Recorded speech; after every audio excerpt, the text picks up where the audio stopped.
সুন্দর নিরিবিলি একটা জায়গাতে বসে আছি, সমুদ্রের সেই হাওয়া, দারুণ দারুণ হাওয়া।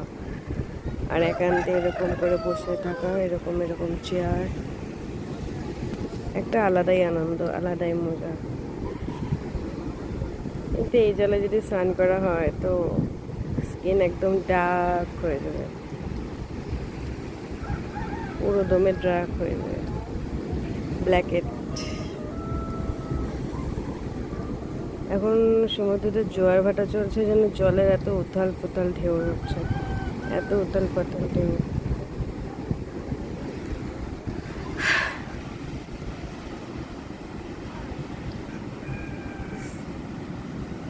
জীবনে কিছুই নেই গাইস, দুঃখ ছাড়া, কান্না ছাড়া, নাথিং, কিচ্ছু নেই জীবনে।